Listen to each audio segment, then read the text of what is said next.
Naomba Mheshimiwa Waziri, ili wazo la kuongeza tozo kwenye bodaboda ulitoe. Na mimi wakati nagombea nilijitabanisha wazi kwamba mimi ndo mfalme wa bodaboda katika nchi ya Tanzania. Hatutakubali kuona vijana wanaongezewa mzigo. 75%, nendeni mkachunguze, 75% ya bodaboda ni darasa la 7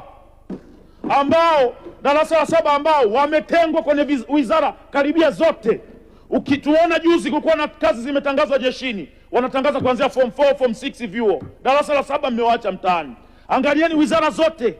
Sasa sehemu ambapo wamejiegemeza tunataka kwenda kuwakandamiza zaidi ya 75%. Na mimi ni darasa la 7, niko humu ndani. Siwezi kuwageuka ndugu zangu. Siwezi kuwageuka.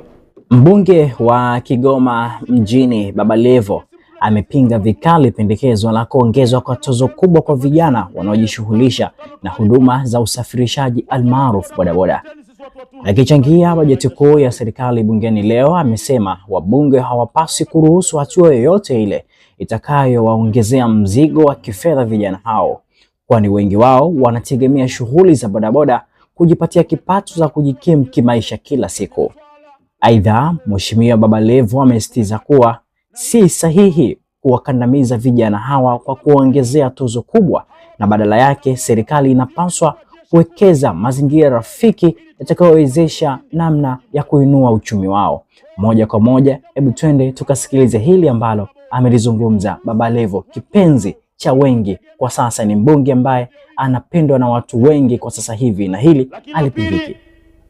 Naomba tuongee ukweli.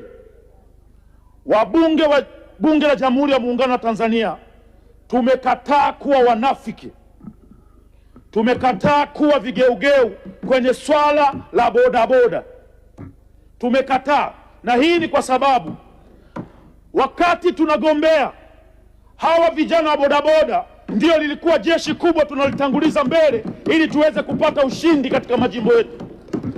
Kwa hiyo linapotokea jambo lolote ambalo linawahusu bodaboda, linawahusu watu ambao tuliwategemea wakati tunatafuta vyeo hivi kuja kukaa kwenye viti vyekundu, lazima tulijadili kwa kina kuona namna ya kuepushia mzigo. Naomba Mheshimiwa Waziri, ili wazo la kuongeza tozo kwenye bodaboda ulitoe. Na mimi wakati nagombea nilijitabanisha wazi kwamba mimi ndo mfalme wa bodaboda katika nchi ya Tanzania. Hatutakubali kuona vijana wanaongezewa mzigo. 75%, nendeni mkachunguze, 75% ya bodaboda ni darasa la 7 ambao wametengwa kwenye wizara karibia zote. Ukituona juzi kulikuwa na kazi zimetangazwa jeshini, wanatangaza kuanzia form 4, form 6 vyuo. Darasa la 7 mmewaacha mtaani. Angalieni wizara zote. Sasa sehemu ambapo wamejiegemeza tunataka kwenda kuwakandamiza zaidi ya 75%. Na mimi ni darasa la 7, niko humu ndani. Siwezi kuwageuka ndugu zangu. Siwezi kuwageuka. Kwa tunaomba hizi tozo zipelekwe sehemu zingine, simtuletee sisi watu watungi.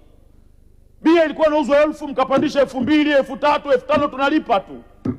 Watoleeni bodaboda, tuleteni sisi watu watungi, sisi tutalipa hiyo, wala haina shida yoyote.